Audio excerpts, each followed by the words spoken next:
आज हम आप सभी के समक्ष श्री विष्णु पुराण अध्याय 1 प्रस्तुत करते हैं। ऐसे परम भगवान श्री विष्णु जी की कथा का आप आनंद पूर्वक श्रवण कीजिए, आपके जीवन में मंगल ही मंगल होगा। सूत जी बोले, एक समय प्राचीन काल में मुनि व पराशर जी निष्कर्मों से निवृत्त थे। तब मैत्रेय जी ने मुनि व पराशर जी को प्रणाम करके और चरण छूकर पूछा, हे गुरुदेव, मैंने आप ही के पास आकर संपूर्ण वेद वेदांग और सारे धर्मशास्त्रों का ज्ञान प्राप्त किया है। हे मुनिश्रेष्ठ, आपकी कृपा से मेरे विपक्षी भी मेरे लिए यह कदापि नहीं कह सकेंगे कि मैंने संपूर्ण शास्त्रों के अभ्यास में परिश्रम नहीं किया। हे धर्मज्ञ, हे महाभाग, अब मैं आपके मुखारविंद से यह सुनना चाहता हूँ कि यह जगत किस प्रकार उत्पन्न हुआ और आगे भी दूसरे कल्प के आरंभ में कैसे होगा, तथा हे ब्राह्मण, इस संसार का उपादान कारण क्या है? यह संपूर्ण चराचर किससे उत्पन्न हुआ है? यह पहले किसमें लीन था और आगे किसमें विलीन हो जाएगा? आप मुझे यह बताने की कृपा करें कि इस जगत में भूतों का परिमाण, समुद्र, पर्वत और देवता आदि की उत्पत्ति कैसे हुई? पृथ्वी और सूर्य का आधार क्या है? चारों युग का विश्लेषण क्या है? प्रलय किस स्वरूप में होगा? चारों युगों के सारे धर्म, देवर्षि और राजाओं के चरित्र बताने की कृपा करें एवं व्यास जी के रचे हुए वैदिक शास्त्र को रचना ब्राह्मण के वर्ण तथा ब्राह्मणों द्वारा बनाए आश्रमों के धर्म के बारे में ज्ञान दे। मैं आपकी ही कृपा से मैं यह सब जान सकता हूँ। श्री पराशर जी बोले, हे सूत जी, मेरे दादाजी श्री वशिष्ठ ने इस प्रसंग का वर्णन किया था।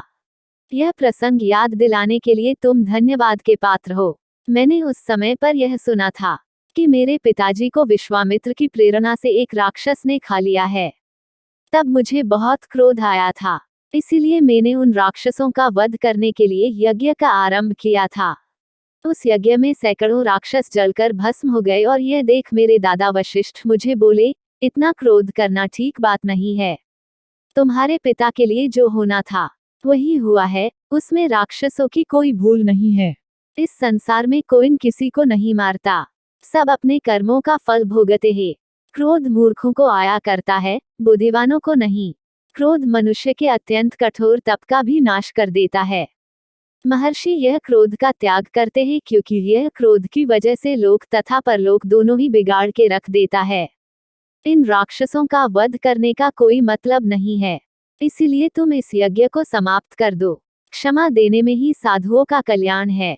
महात्मा वशिष्ठ के इस प्रकार पौत्र को समझाने पर मैंने यज्ञ को संपन्न कर दिया और मेरे दादाजी प्रसन्न हो गए। उसके बाद ब्रह्मा जी के पुत्र पुलस्त्य जी वहां आए और आसन ग्रहण करके मुझसे बोले, तुम्हारे हृदय में राक्षसों के प्रति वैरभाव था, फिर भी तुमने वशिष्ठ जी के कहने पर उन्हें माफ किया, इसीलिए तुम संपूर्ण शास्त्रों के ज्ञाता होगे और इतना क्रोधित होने पर भी तुमने मेरा आदर पूर्वक स्वागत किया, इसीलिए मैं तुम्हें एक वर देता हूँ। हे वत्स, तुम पुराण संहिता के वक्ता बनोगे और देवताओं की यथार्थ स्वरूप को जानने की शक्ति रखोगे। मेरे प्रसाद से तुम्हारी निर्मल बुद्धि, प्रवृत्ति और निवृत्ति के उत्पन्न करने वाले कर्मों से निसंदेह हो जाएगी। और फिर पुलस्त्य जी के वर देने के बाद भगवान वशिष्ठ बोले, यह सब सत्य होगा।